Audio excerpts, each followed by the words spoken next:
What's going on, guys? How's everybody doing?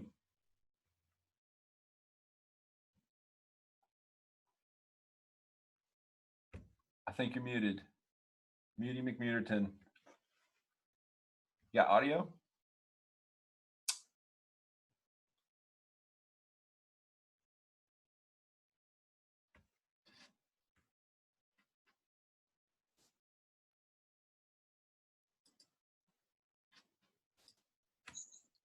Hey. There we go. There's Mr. Aslan. I had to get to the right spot. Great shot of your nose, bro. Yeah, it was all that. All the way up the nose. Okay, man, the beard is looking good. Don't patronize me. Hey, dude, no. I the first couple of days I thought, oh no, what's happening here? Yeah, I'm in the shadows here. I don't know how well you can see it. Yeah, but it's coming in much thicker. Well, I ain't joking. 16 days worth. I tried for like 2 weeks until they're like, hey, you got to make like 4 minutes to win it videos. I was like, oh man, I shaved it. 4 minutes to win it videos. Tim, can you hear us? Yeah, I'm in now. Okay, he's a strong silent type. Got it. Okay, just checking. How you doing, man? Good to finally meet you. Good. Yeah, you too. How's Nebraska? Wait, what? What? Can you see Tim? Yeah, but you guys have been training together or something. I've never seen him. I always wanted him to stay like the Emperor Palpatine, just Just a distant figure in the shadows. Yeah, just controlling them. Crazy. Anyway, so first of all, thank you guys for jumping on. I'm recording this so we can use this for the podcast. I wanted to kind of do something short, 30 minutes, just basically like how to get stronger and how to get faster in the quarantine. You know what I mean? And I know we're all passionate about fitness in different ways. But Tim, you've been a huge help for my life. I all but gave up on ever breaking a 6-minute mile, and then the Jedi Master arose from the darkness. Nice. Came very good. Came through. That's my favorite stuff, man.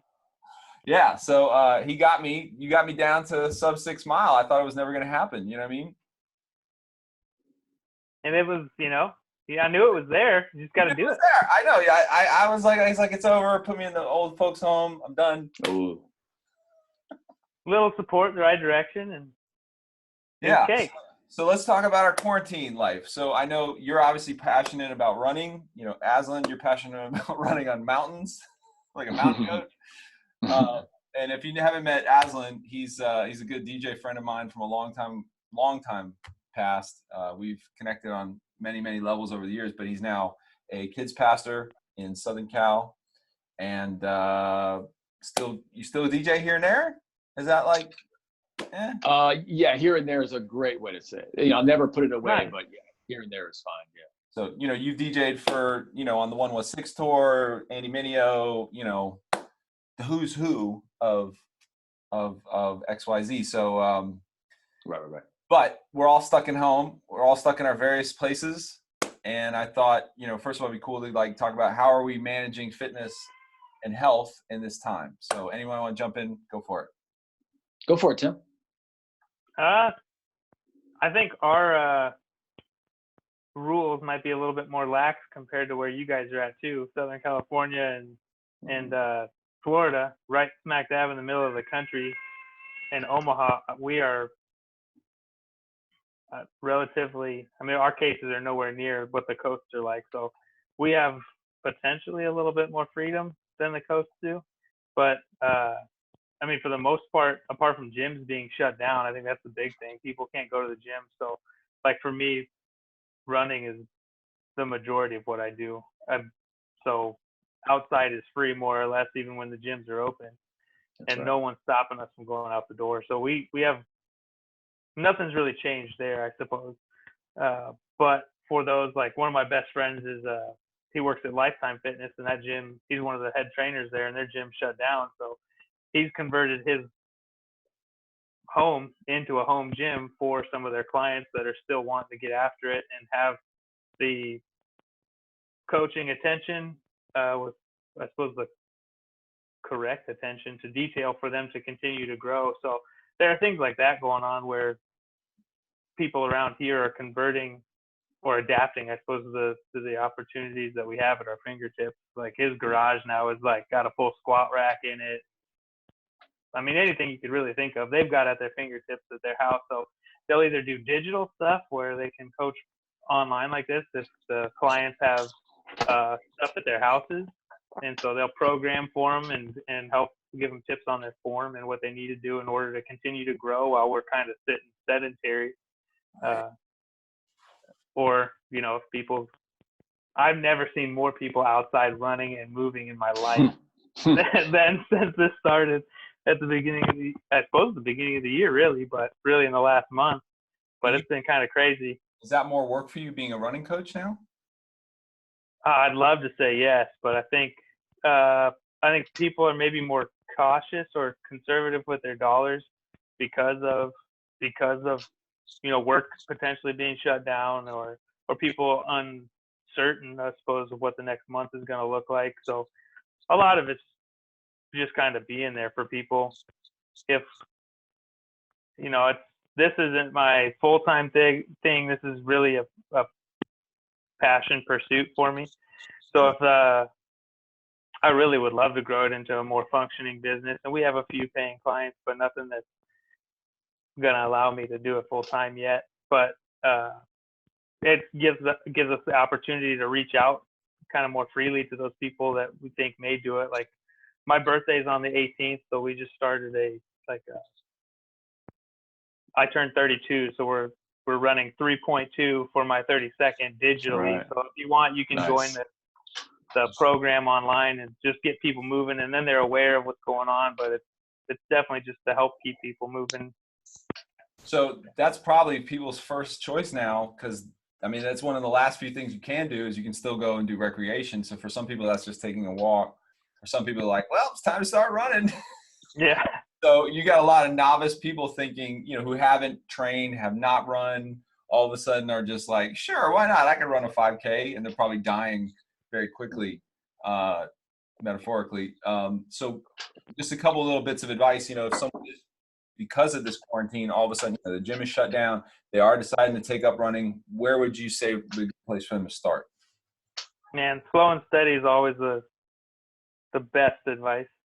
I think feel it out for sure. Your body's going to tell you if it's too much, too fast. And I think even like, I'm trying to think of the guy's name, but there's free programs built on walk run programs. So walk for 5 minutes and run for 2, and walk for 5 and run for 2, especially if you're, you know, coming out of the woodwork brand new, or you used to run 15 years ago and now we have the opportunity to go outside and do it again.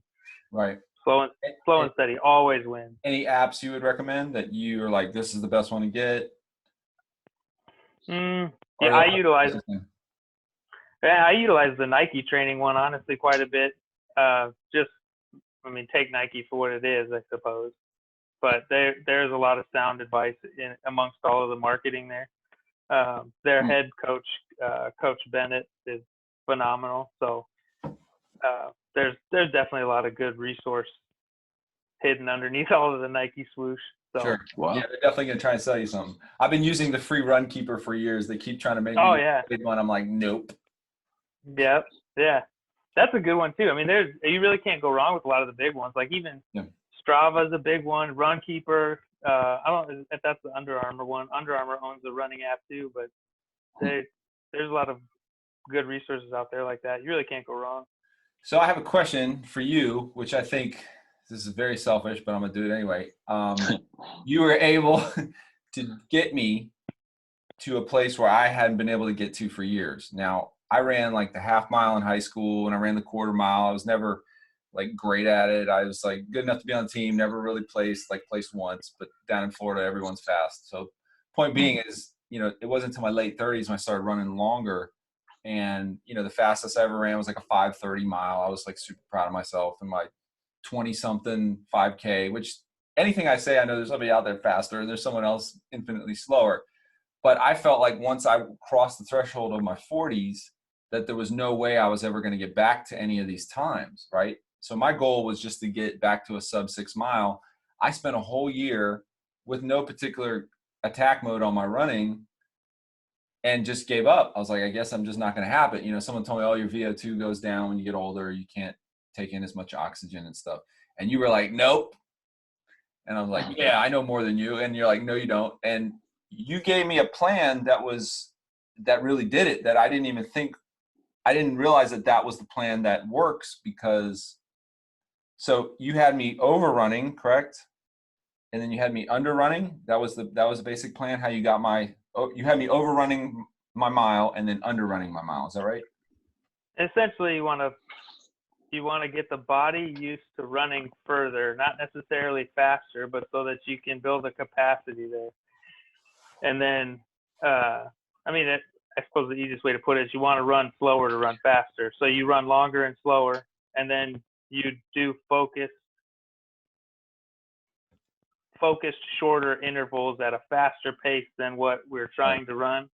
And you put those two together, and then you for a specific distance or time, and you get a little bit creative, because at different ages or different ability levels, there's always opportunity to grow. And a lot of times people don't see the potential that is at their fingertips, because it's just like, well, running is really hard, it hurts all the time. Or mentally, it's been 10 years, like I ran in college, and I know mentally how fast I was then, and I'm not that fast now, because most of us have work and family and other responsibilities that we have to do. And so incorporating all those things that we really enjoy, like running or achieving these goals, becomes a little bit more difficult. So we just got to get creative about how we do those things with the abilities that we have. And so, ultimately, we want to run a little bit longer, build up endurance, and then we want to push it a little bit harder over shorter distances.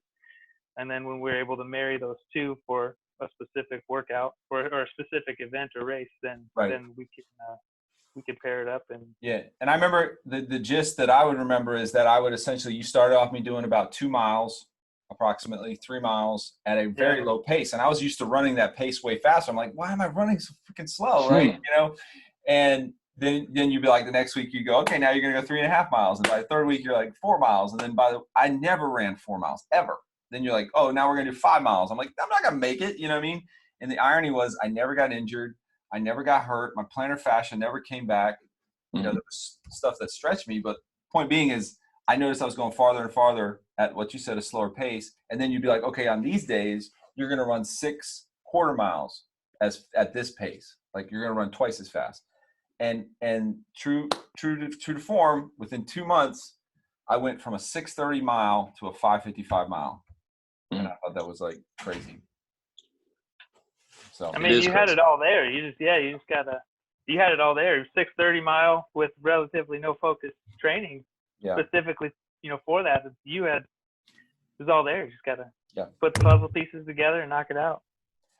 All right, so Mr. Aslan, I saw you getting very creative in your garage with your quarantine workouts. Yeah. I know, huh? Bench lifting water jugs. What was going on there? Oh man. One time I have a longboard skateboard. I have a bunch of skateboards, but I do have a longboard, and I put some weights on each end of the wheels and the trucks. But then the other day I just picked up a rail to skate. So for anyone, skateboarding world, a flat rail, which is fun to grind and do board slides on. And that kind of turned into a barbell, because I have no weights. I have a set of 10 dumbbells and a set of 5 dumbbells. I am super restricted. And that's what came to mind, right away, when everything was very quickly, by the, hour, being shut down. You were the first one to deal with it, being in Cali. Yeah. I guess. Governor Gavin Newsom, he called pretty strict. San Francisco's like, hey, you guys are going on a major lockdown. And then it just was in a matter of days, I think, short amount of days, 1 or 2, where it was like, oh man, we're going on a for real one. But yeah, restaurants and gyms were closed very quickly. But I remember, I forget the date exactly, but I made the choice when the gyms were still open. I have a membership to a Gold's, and when the gyms were still open, I was like, I'm just going to hold back. I'm not going to go. So for about 5 or 6 days, the gyms were still open, and I chose not to go, and it was just a matter of time after that, until they were actually closed. Sure. So yeah, I mean, the first things that hit were, I don't want to spend money on gym stuff, but I love working out, and the thing, the determination hit right away. Like, we're going to be on lockdown. I don't want to lose much. I'm not worried about gains and all this kind of stuff. I'm not worried about that. But man, I just want to stay in shape throughout whatever is coming. So Right. the determination hit hard. Like, dude, I mean, the determination has already been there from hanging with KJ for.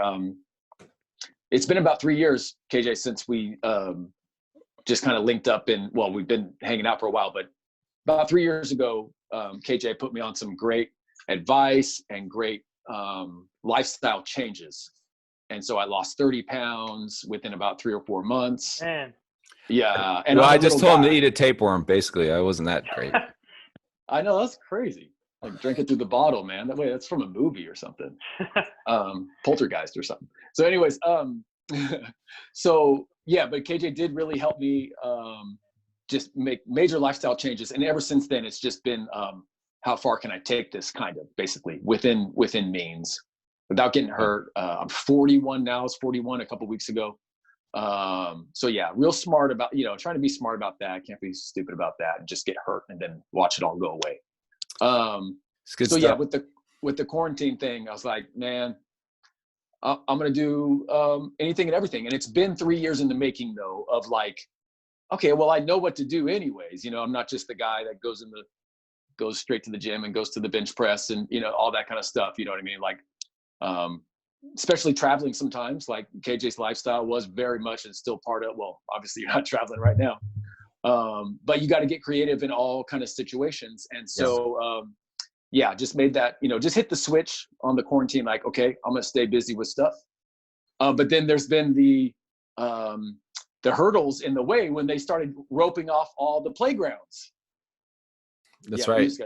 They rope the playgrounds out here, which is, have some caution tape. It's not like it's huge, but you just want to fall in line and be like, okay, I won't hit the playgrounds. But I was going to the playground, just some calisthenics areas with some bands and making sure I got the quickest thing I'm going to lose is pull-ups, and I don't want to lose pull-ups. And, but then they rope that off. So then I'm hanging from my beams, hanging from the rafters in my garage, and getting up there on the ladder, just to get some pull. I haven't built anything yet, because back to the finances and stuff. So it's been hurdle after hurdle to try to, like, okay, how do I keep this moving? And that's basically what it is. It's basically keep moving, physically keep moving. Absolutely. Yeah. I totally hear you. I have been, I found that routine has helped me tremendously mentally, but today, it's funny. Today was the first day I did not get up and run or work out. And my whole day was just thrown off. I could just tell it was just something about different. My new routine has been get up as early as possible. I've been actually saving my running because I know later on I'm gonna have to freaking get these kids out of the house because they're driving me insane.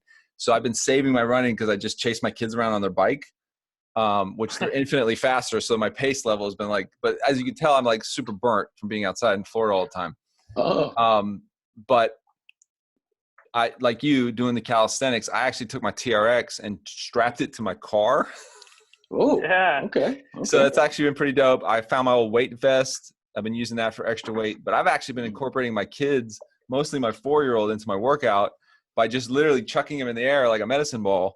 And then I found a new core workout where I hold a plank and he just beats the crap out of me. So just barely holding on to the plank while he's like yanking my legs and stuff has been like super challenging. Putting him on my back, doing push-ups with him on my back. Even today, don't tell his mom, but I held him upside down his legs and I called them chicken nugget dunks. And I was going like this and I was like, oh my gosh, it feels just like a regular, 40 pounds. So like it allows me to keep him, because he's not in school because he's only 4, keep him engaged. I'm still using a Tabata timer for my workouts, but like it's no joke. Like I'm like legitimately tired after using this kid as like a human medicine ball. My wife went out because she can't go to the gym, obviously, and she bought those sliders that we can use on the floor. I don't know if you ever done those with push-ups. You ever try those? Oh yeah. Those are awesome.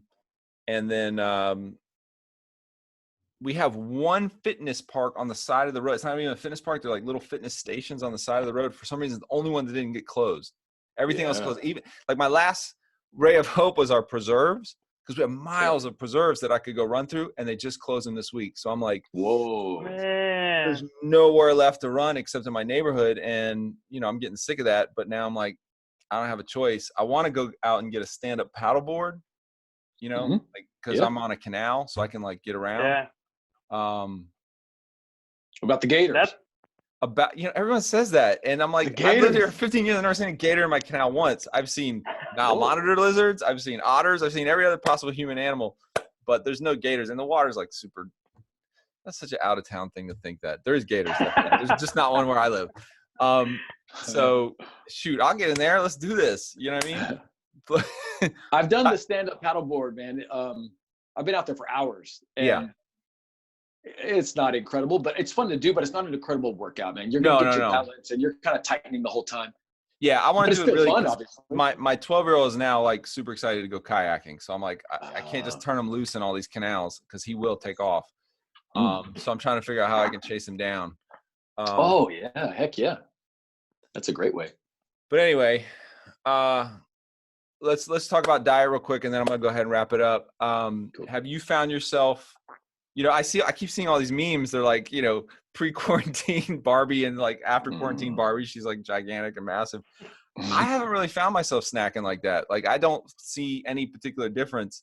If anything, I feel like I actually have more energy. I'm certainly more disciplined in my sleep time. Like, if anything, all these extra things must have been totally wearing me down. Have you guys been handling diet? You know, if anything, I find I'm eating more carbs because I'm running all the time.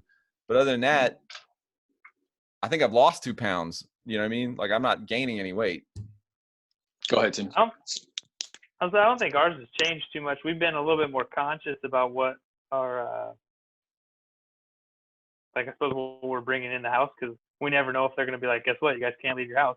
So we've been pretty intentional about what we get at the grocery store and how we're using that over a week or 2 weeks or 3 weeks, whatever that is. So we don't ever buy a ton of I eat way too, like, my father-in-law just dropped off a bunch of ice cream, so for whatever reason I'm killing the ice cream.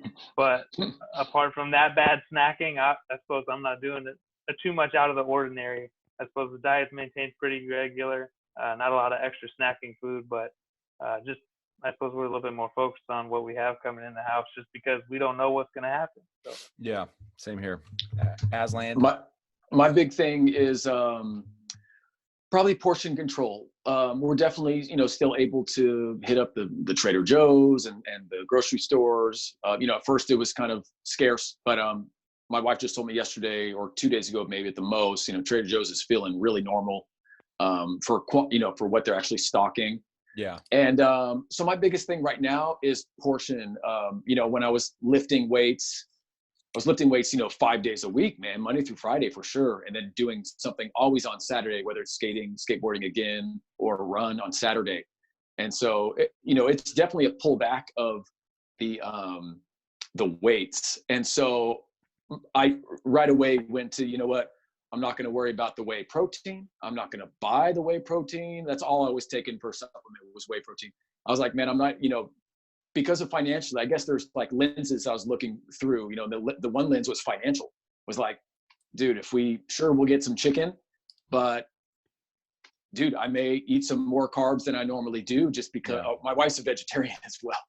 So there's not a bunch of meat protein and poultry and, you know, fish. We're not doing like much of that, even though we will get some chicken and stuff. So I'm like, man, I'm just going to see what happens. It's kind of a little bit of an experiment with pulling back on some of the normal protein intake and just really going to go portion control. And that's how I'm going to be able to do it. And the same way I've probably lost maybe about a pound.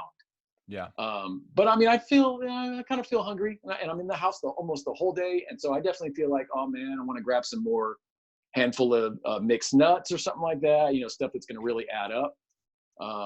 And so I got to just, you know, I'd rather not put all that good fat on, even though it tastes good and everything. But I got to watch it for sure. Awesome. So I'm gonna wrap it up with 3 things that have been rocking my world. If you have anything else you want to share, certainly, 3 things that like you've I don't know if you call them body hacks or whatever, but 3 things that I don't, and I also understand placebo effects and things like that. But I have been doing cold showers in the morning. I don't jump in cold. I, turn it down cold. And the only reason I heard about this, I follow Joe DeCina. He's the Spartan guy. And I guess they're saying that cold showers they activate fat loss, but I guess from what he said, it actually jogs the immune system because it's such a shock to the immune system that it forces the body to okay, I guess we're going to do this. There's something about like me coming in just totally sweaty, disgusting in that cold shower, not like iceberg cold, but cold, has completely it supercharges my morning. You know what I mean? I've actually been sleeping on the floor every couple nights. And the reason behind that, partially was my sinuses, not my sinus, but like the way my nose works. I broke my nose. But I've actually found it I actually wake up with less back pain. Not that I had back pain to begin with, but something about that has I was thinking, well, our ancestors have probably slept on floors for thousands of years. We just started sleeping on beds. That has been a huge hack for my body. And then I don't even know if this is a hack, but I've just been killing the pour over coffee. Something about that has been rocking my world too. So that's 3 for me. You guys got one? You can throw it out too, and then we'll call it a day. Go ahead. I mean, I feel like the one thing I always fight with is just consistency too. It sounds so simple, but even when you don't want to do it, get out and do it. And I know even when I got a bad attitude and I don't want to go, I just want to sit down and crush the ice cream that was dropped off at my house, and I still go out for 10, 20, 30 minutes, whatever it is. Yeah. I'm always grateful that I went and did it. My attitude is 100% different than before that. So, I know that seems so simple and sounds so simple, and I do think it is just really simple, but that's the one thing. Just if it's on the schedule, go do it. Nice. I'll probably reiterate a little bit. I'm definitely dittoing the pour over coffees. 3 or 4 cups a day easily, if not more. 5 cups a day. I find it interesting because I always people go, "You're the Mountain Dew guy," you know what I mean? And people think I'd still suck down Mountain Dews 20 years later. I'm like, absolutely not. But I've had people literally come to me confessionally, dude, I can't quit. I got to cut out caffeine. I'm like, no, you don't. Switch coffee. This misconception of you can't have caffeine is it's just drink it black, man. Like a man. Yep, 100%. Drink it black. Go ahead. Yeah, sorry. you gotta drink it black. You gotta be careful. Don't put much in it at all. And I'm just kind of reiterating all you guys, the consistency. I mean, right after this, my wife and I are going to go do some kind of video in the garage. We're going to make sure, I don't know, we do about 45 minutes of something. Don't let KJ hear this, but we'll be probably doing some insanity videos. And I still have those.